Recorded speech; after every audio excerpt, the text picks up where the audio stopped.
मिशा वापस आ जाओ, नहीं तो रन आउट हो जाओगे। यार राजीव को कल जो जयपुर में हुआ आज वो मेरे साथ आप कर रहे हो, this is so not fair. चलिए, जयपुर में आर अश्विन ने जो कुछ किया वो सही था या गलत, यही जानने के लिए आज हम इस क्रिकेट के मैदान पर आए हैं मिशा के साथ। नमस्कार, आप देख रहे हैं हमारी ये खास पेशकश और मैं हूँ राजीव मिश्रा। दो खास मेहमान हमारे साथ जुड़ेंगे, अंशुमन गायकवाड़ जी, पूर्व कोच और पूर्व क्रिकेटर, साथ ही रितेंद्र सोढी हमारे साथ जुड़ेंगे और इनसे आज हम जानेंगे कि आर अश्विन ने जो कुछ क्रिकेट के मैदान पर किया वो कितना गलत था। क्योंकि नियमों के हिसाब से तो आर अश्विन सही थे, लेकिन अगर आपको कुछ पुराने इंसिडेंट मैं बताऊं, चाहे वो 1987 का कॉर्टनी वॉल्श का इंसिडेंट बताऊं जब उन्होंने सलीम जाफर को रन आउट नहीं किया और उसके बाद वेस्टइंडीज़ मैच हार गई, फिर 1992 का जिक्र करें जहां पर पीटर कस्टन को कपिल देव ने आउट किया था अश्विन के तरीके से और उसके बाद बड़ा बवाल मचा था और कपिल देव को बहुत क्रिटिसाइज़ किया गया। केपलर विसल्स ने रन लेते हुए कपिल देव के पैर पे बैट तक मार दिया था, मामला इतना बढ़ गया था।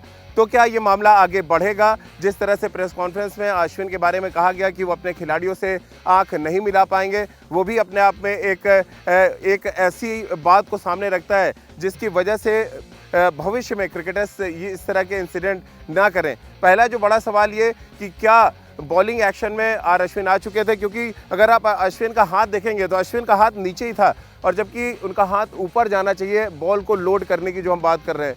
तो क्या बॉल लोड कर चुके थे अश्विन जब उन्होंने रन आउट किया?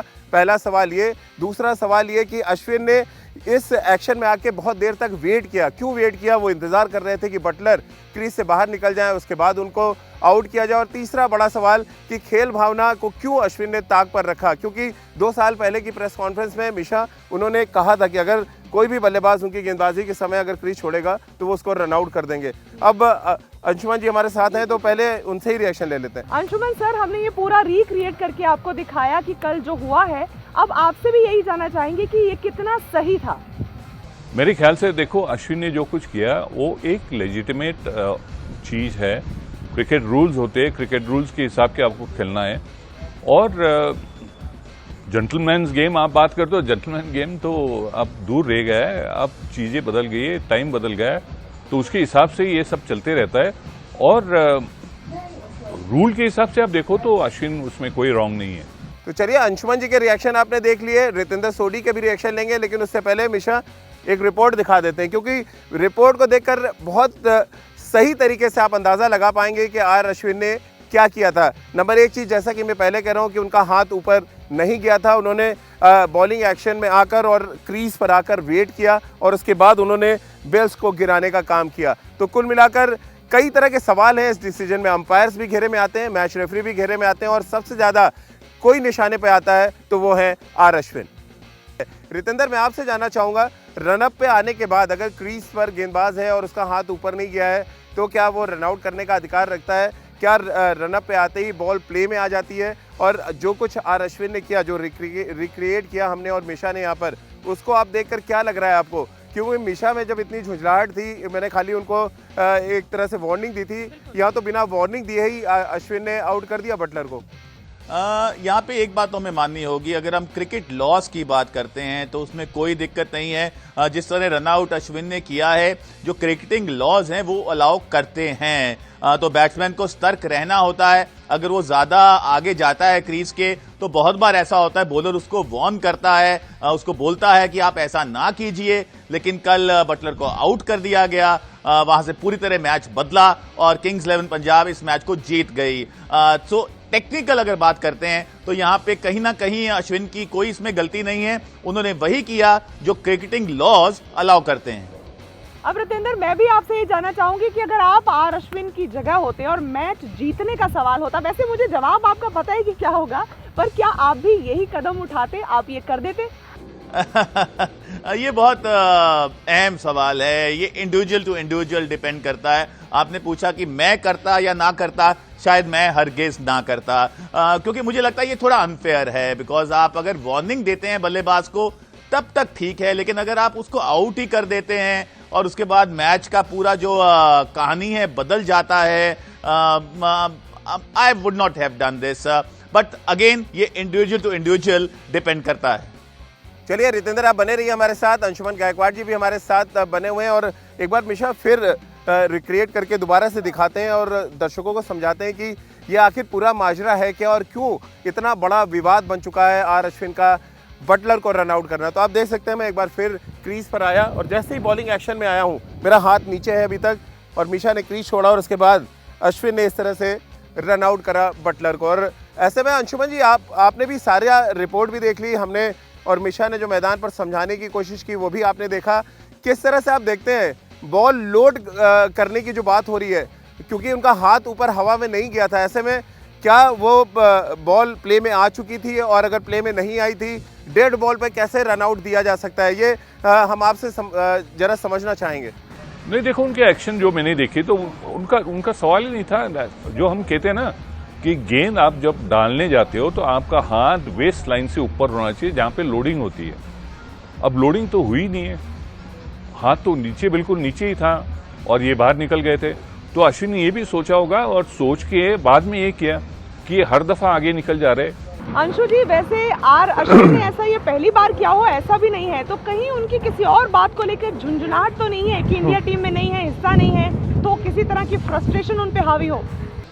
नहीं देखो, आदत का सवाल नहीं। आदत तो देखो ये चीज है ना जो थोड़ा कॉन्शियस होते ज्यादा जरूरत से, जो देखते कि मेरे गेंदबाजी में कोई एडवांटेज ना ले। तो मेरे ख्याल से अश्विन ने यही किया होगा। और देखो आईपीएल चीज ऐसी है कि हर दफा उनको जीतना है, किसी तरह भी जीतना है, क्योंकि काफी प्रेशर होता है ये सारे प्लेयर पे, फ्रेंचाइजी का प्रेशर होता है। तो मेरे ख्याल से आप जो गलत कर रहे हो वो गलत आप करते हो तो कोई भी प्लेयर हो वो तो जरूर उसका फायदा उठाएंगे। और जो प्लेयर्स गलत कर रहे हैं उनको भी पता चलना चाहिए हम गलत कर रहे हैं और ऐसा फायदा नहीं उठाना चाहिए। जी अंशु जी, ऐसा लग रहा है कि गेल और बटलर की पारी पे बहुत भारी पड़ गया आर अश्विन का ये वाला मूव। बिल्कुल, लेकिन भारी तो गेल भी पड़े हैं। और मिशा, मैं चाहूंगा बैट आप मुझे दे दें ताकि मैं बता सकूं दर्शकों को कि गेल जब अपने अंदाज में बल्लेबाजी करते हैं तो उनके सामने सारे गेंदबाज फेल होते नजर आते हैं। कई बड़े बड़े शॉट्स खेले और मजे की बात यह है कि मिडिल के ओवर्स में उन्होंने स्लॉग ओवर जैसी बल्लेबाजी करके पंजाब को एक सम्मानजनक स्कोर तक पहुंचाया। और उनकी पारी कितनी क्रूशियल थी वो इस बात का अंदाजा आप इससे लगा सकते हैं कि उनकी अरशद की पारी की वजह से पंजाब ये मैच जीतने में कामयाब रहा। रितेंद्र, यूनिवर्सल बॉस की हम बात कर रहे हैं, यानी कि क्रिस गेल की जो आपके बड़े अच्छे दोस्त हैं और आप अक्सर पिक्चर्स पोस्ट करते रहते हैं। और अब अच्छी बात यह है कि वो किंग्स 11 पंजाब के लिए खेल रहे हैं, रन भी बना रहे हैं। पहले ही मैच में इस बड़े धमाके को किस तरह से आप देखते हैं? टूर्नामेंट बहुत लंबा है, क्रिस गेल का बल्ला आपको लग रहा है ऐसे ही चलता रहेगा, उनकी फिटनेस उनके साथ रहेगी इस पूरे सीजन? जी हाँ, मैं बहुत खुश हूँ। चक दे फट्टे परफॉर्मेंस बाय पंजाब। और क्रिस गेल जब खेलते हैं मुझे बहुत मजा आता है, और मजा इसलिए आता है क्योंकि मैं कमरे में बैठ के या स्टूडियो में बैठ के उनकी बल्लेबाजी देखता हूं, उनको बॉलिंग नहीं कर रहा होता, तो तब तक का मजा ठीक है। अगर उनको बॉलिंग करें तो मैं आपको बता सकता हूं, you can only have nightmare. और जिस फॉर्म में क्रिस गेल दिखे हैं, मुझे ऐसा लग रहा है अगर हम होप्स की बात करते हैं किंग्स 11 पंजाब इस आईपीएल में कहां तक जाएगी, वो क्रिस गेल की ताबड़तोड़ फॉर्म पे बहुत डिपेंड करता है। बट अच्छा स्टार्ट किंग्स 11 पंजाब के द्वारा और इसकी उनको जरूरत थी। ब्रेक के बाद एक बार फिर आपका स्वागत है। अब हम बात कर लेते हैं चेन्नई सुपर किंग और दिल्ली कैपिटल्स के बीच होने वाले मुकाबले की। दो बड़े खिलाड़ियों पर आज सबकी निगाहें होंगी। एक तरफ महेंद्र सिंह धोनी होंगे और दूसरी तरफ उनके उत्तराधिकारी के तौर पर देखे जा रहे ऋषभ पंत। इन दोनों पर सबकी निगाहें होंगी। इसके अलावा इन दोनों टीमों के साथ अच्छी बात यह है कि दोनों ही टीमें अपना अपना पहला मुकाबला जीत कर इस मुकाबले में मैदान पर उतरेंगी। दिल्ली के कई दबंग खिलाड़ी दिल्ली कैपिटल्स के लिए खेलते हुए नजर आएंगे और जाहिर सी बात है दिल्ली कैपिटल्स जो एक बदले हुए अवतार में इस सीजन 12 में मैदान पर उतर रही है, उससे उम्मीद की जा रही होगी कि अपने घरेलू मैदान पर वो मैच जीतने में ज़रूर कामयाब रहेंगे। चलिए मिशा, रितेंद्र से भी चलते चलते जान लेते हैं क्योंकि उनकी भविष्यवाणियां अक्सर गलत साबित होती हैं और वैसे भी वो हमेशा विनिंग टीम के साथ होते हैं। तो आज पूछ लेते हैं कि कौन सी वाली टीम है जिसपे वो दाव खेलेंगे। बिल्कुल, और साथ ही रितेंद्र आपसे जानना चाहेंगे कि ऋषभ पंत ने जिस तरह की बल्लेबाजी की, जिस तरह से दिल्ली कैपिटल्स ने अपना पहला मुकाबला जीता और बहुत शानदार तरीके से जीता, आपको लग रहा है प्रेशर थोड़ा चेन्नई पर ज़्यादा होगा दिल्ली कैपिटल्स के खिलाफ खेलना, उन्हीं के मैदान पर आकर खेलना और एक ऐसी टीम के खिलाफ खेलना जो अपना पहला मुकाबला जीत कर आ रही है और बहुत अच्छा कॉम्बिनेशन नज़र आ रहा है इससे में दिल्ली कैपिटल्स का?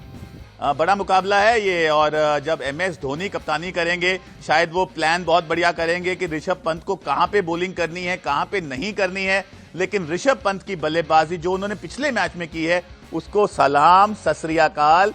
वो इसलिए क्योंकि ऐसी बल्लेबाजी मैंने बहुत कम देखी है जहां पे सिर्फ बल्लेबाज की डोमिनेशन नजर आती है और बॉलर सिर्फ दुआ करता है, आशा करता है कि विकेट मिल जाए या चौका या छक्का ना जाए, क्योंकि उसके पास कोई जवाब ही नहीं होता ऐसी हिटिंग का। तो ऋषभ पंत कुछ ऐसे मोड में नजर आए थे पिछले मैच में।